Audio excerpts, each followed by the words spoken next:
Hooligans! We back for another episode of the Hooligans League podcast. Once again, a wild week for our league. We had three undefeated teams getting their first losses of the year, but also three 0-3 teams getting their first dubs. So some just wild changes in the standings. Power rankings have basically been thrown in the trash and rewritten. Some controversial new rankings, questionable number one, a questionable bottom one, number 12. And we got a lot to talk about this week. We finally have a new manager of the week. Excited for that. And just in, we have our very first trade of the year. So let's hop in. Let's talk about week 3, then preview week 4, and let the trash talking commence. So episode 4, here we go. Let's get it. Best in the business when it comes to a quarterback sneak. Let's go! Let's go! Let's go! Let's go! Let's go! Let's go! Let's go! Time! All right, so let's get into last week's matchups.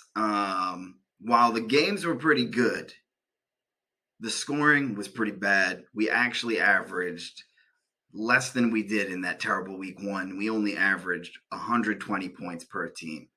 We had 3 teams under 100, and all 3 of those teams actually had worse weeks than Chris did in week 1. So spoiler, Chris, you are no longer the lowest score of the season. And then we also had a team dropping just over 100.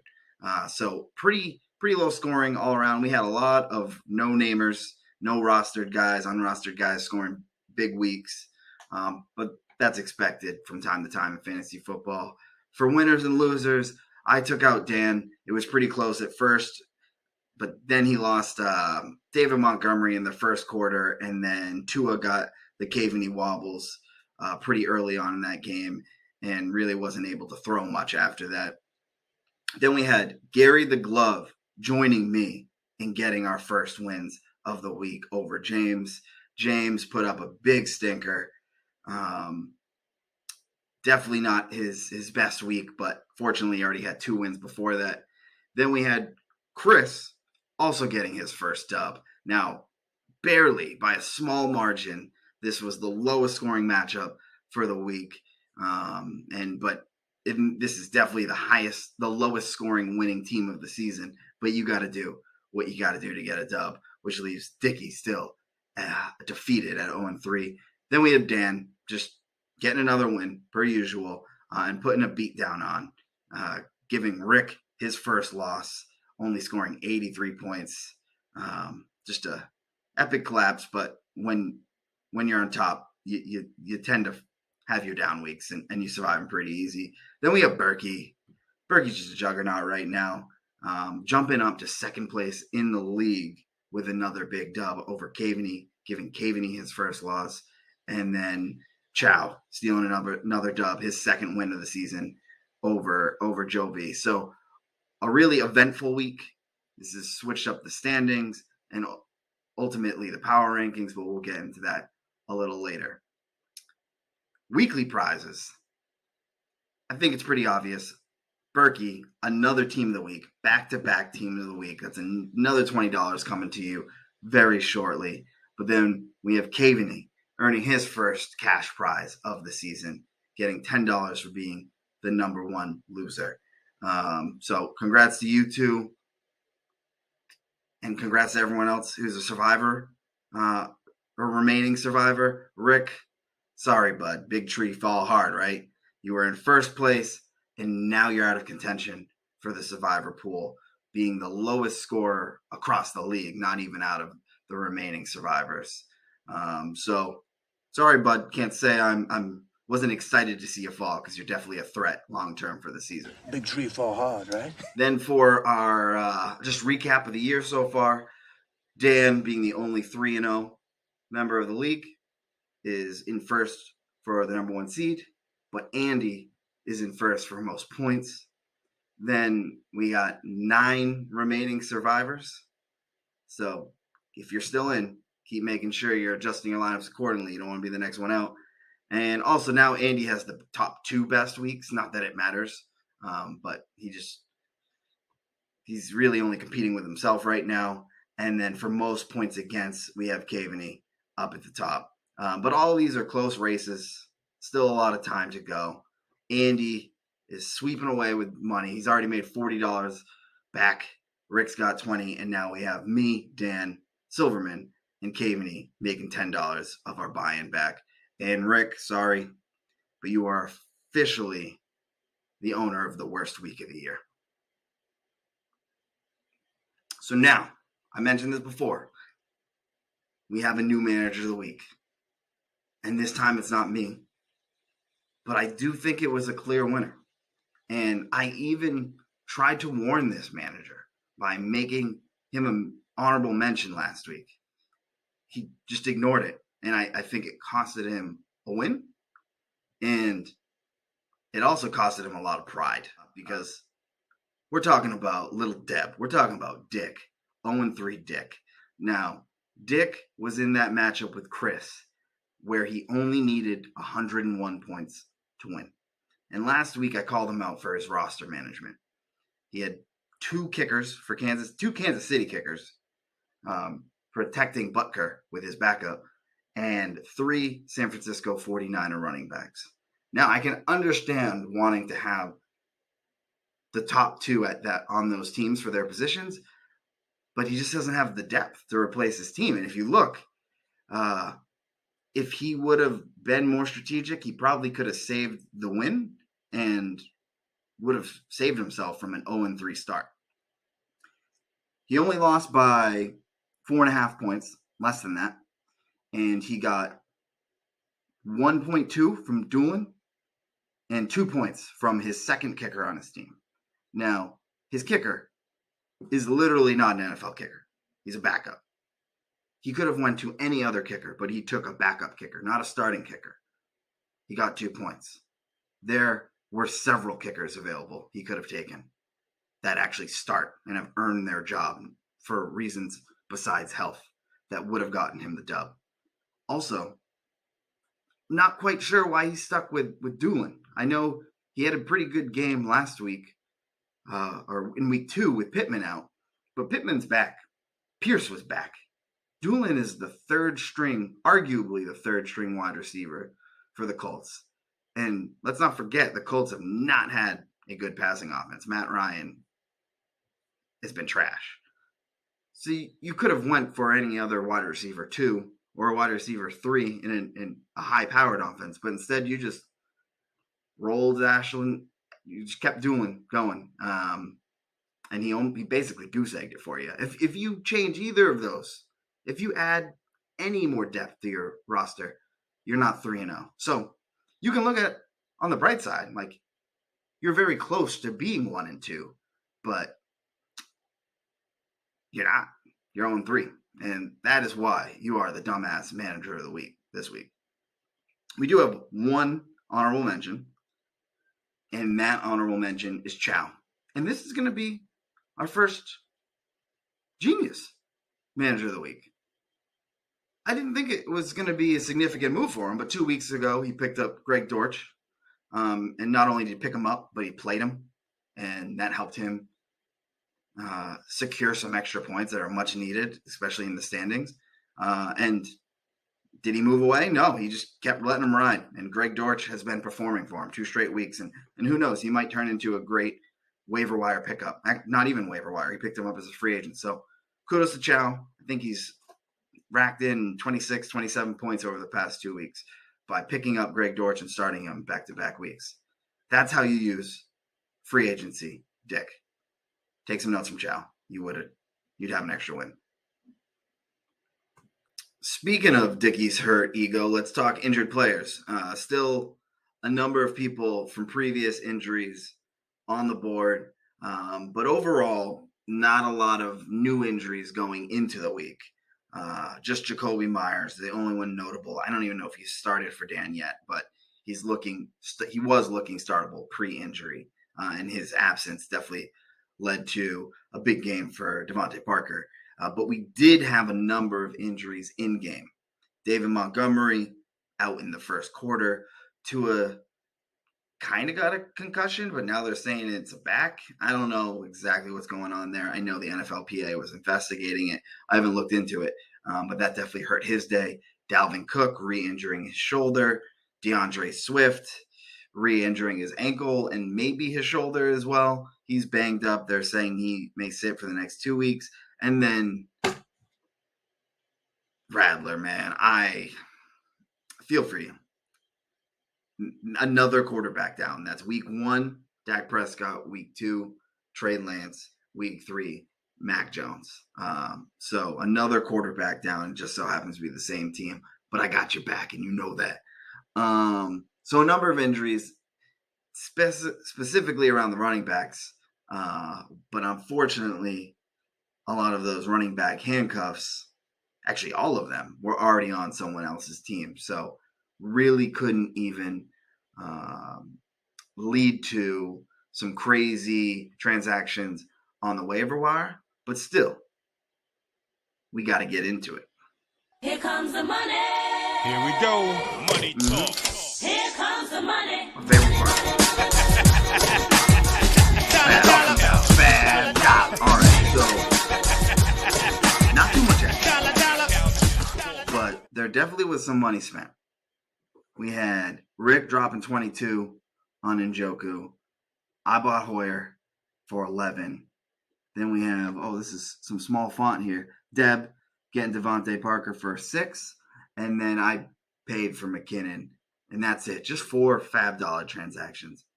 And, man, I took a beating, y'all. I butchered fab this week. Completely butchered it.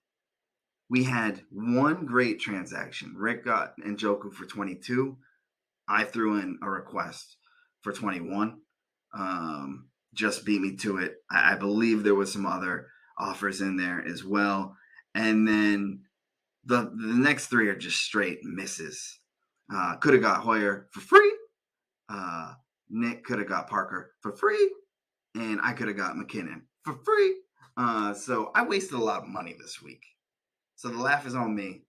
It's a damn shame, too. And Njoku looked really good. So kudos to you, Rick, for snagging him. And y'all get to laugh at me this week because I wasted $16. Could have given 2 to secure my bids on those guys. But either way, it's okay. I'll be more cost effective next time. But for the transaction count, Rick, I'm coming for you. Rick's slowing down. I don't know if he's being more strategic now that he knows that we're all watching, or if he just really loves his guys. But he's only moving at like a 6 or 7 transaction a week pace now, which I don't know. It kind of scares me a bit. I'm right on his tail. I'm right there with 19. And then there's everyone else with 6. So we'll see next week. I might be catching up. I know I'm going to have to pick up someone tomorrow. And that could potentially tie me if Rick hasn't made 2 or 3 transactions by then. But that's the count. We'll keep this up. Rick, let us know how you feel about it. All right, so here's the moment you all been waiting for. Coach Graceffa's power rankings. He's once again been in the lab, doing the math, doing the calculations, running the stats. And his list came out pretty strong this week. There were some questionable decisions, but really, I only had to make, I think, 1 adjustment. The numbers are working. And as we feed this machine, the machine that is Coach Graceffa, more data, more wins and losses, more point totals, he's just going to get better and better. So let's hop into it. We're starting off with a bang. Some of you might disagree, but we're trusting the system here. So on top, we have a new king, Miss Berkey, taking a hold of the top spot, jumping from 3rd to 1st. Even though he's 2-1, it doesn't matter. He's been back-to-back team of the week, just dominating the league. He lost week 1, but even then, I want to say he was a top 6 team in the league, and then has just demolished the rest of us for 2 straight weeks.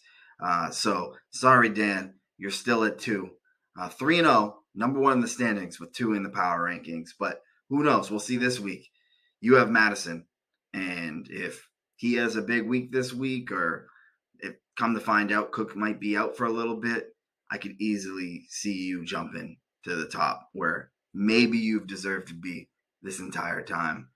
Koski, Rick, your absolute dumpster fire of a week has you dropping 2 slots to third. So no major, don't ring the fire alarms. There's no major catastrophes going on, but I'm sure you're hating that a little bit. Then we have Booze and Brennan, Caveney sticking flat at 4. Nothing really to talk about there. No teams have done enough to jump you, but you haven't done enough to leap over Rick, even though he had a terrible week. You both had your first loss of the season, and you just didn't do enough to take the hop over Rick.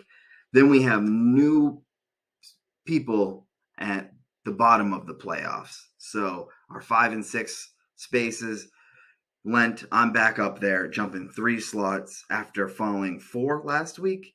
And I mean, it's Lamar Jackson, y'all. He's the MVP of fantasy football right now.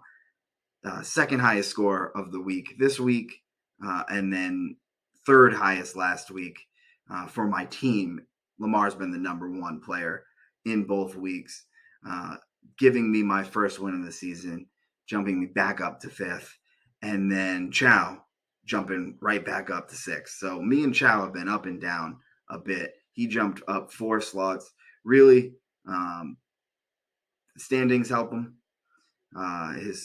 His team is putting up points. I think last week he was terrible, just absolutely terrible, getting eliminated from the survivor pool. But he bounced back this week, and he rounds us up for our top 6 seeds. Then to get to the losers side of things, so Jovi falls 2 slots. No need to worry yet, but he did have a down week.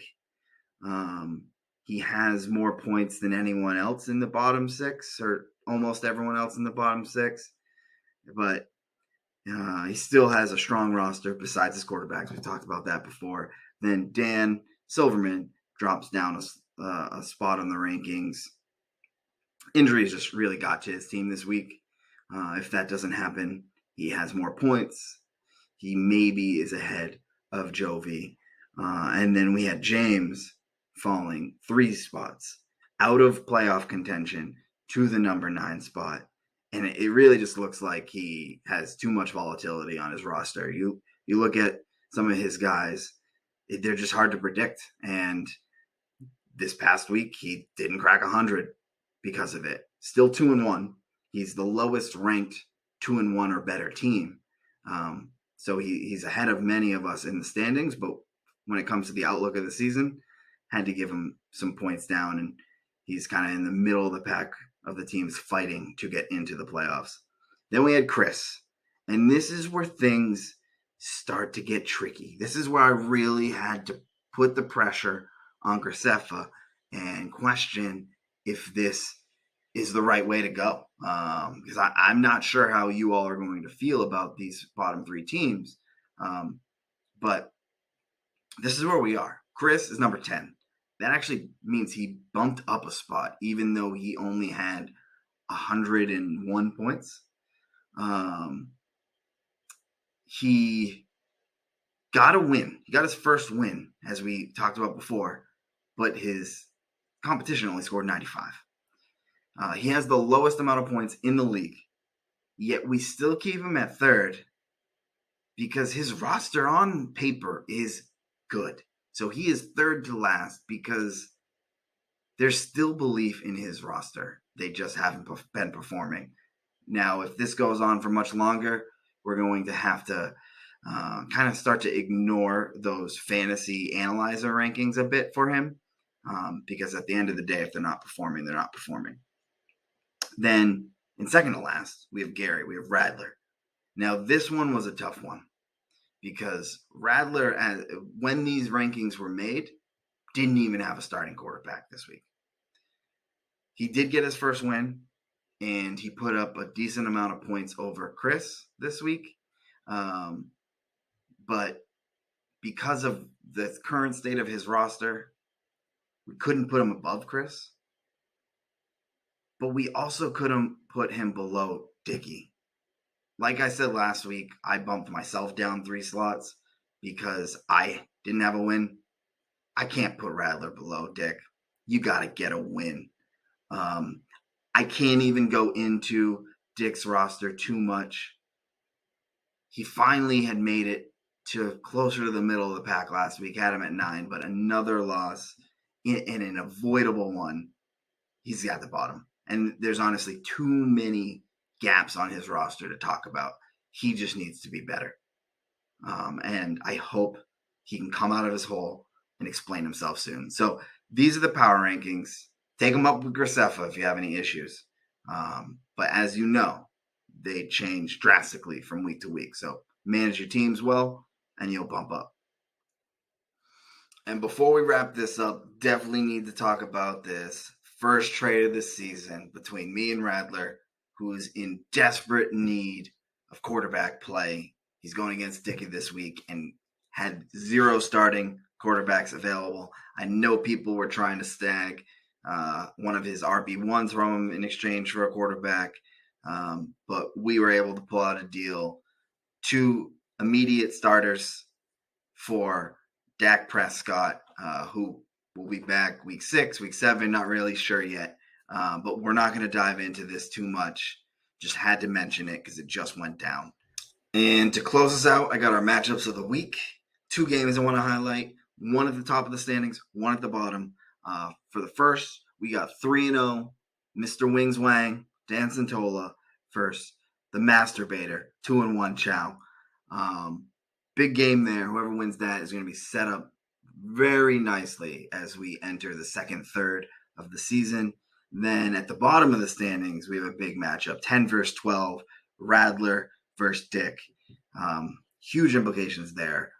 Rattler could go to 2-2, Dickey could go to 0-4. So high stress environment. Make sure you manage your teams well, and especially talking to you, Dick. And then everyone else, we got mixed games, but those are definitely the top 2 ones. Lastly, pay attention to the group chat this week. I'm going to be shooting some questions, maybe some updates around the trade deadline party.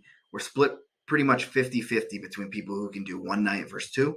So we're either going to need to find a place that allows a 1 night minimum, which most don't, or find a really cost-effective place where it's okay if we do 2 nights, but not everyone stays 2 nights and only pays for 1 night. So I'm going to look into that. We'll have some updates. And then, Chris, thank you for suggesting the Cape House. If you could look into that, that would be great to have in our back pocket if this falls through. But more information coming. Check your phones. Also, manage your teams. Set them up for success. And good luck this week, except for Andy. Sick of you winning the league, and I'm sick of you winning teams of the week. So screw you. And I hope your team just falls apart this week. Everyone else, thanks for listening. And I look forward to seeing how the week plays out. Peace out. Yeah, I don't really know what that means, so I can't answer the question. I'm just trying to win games.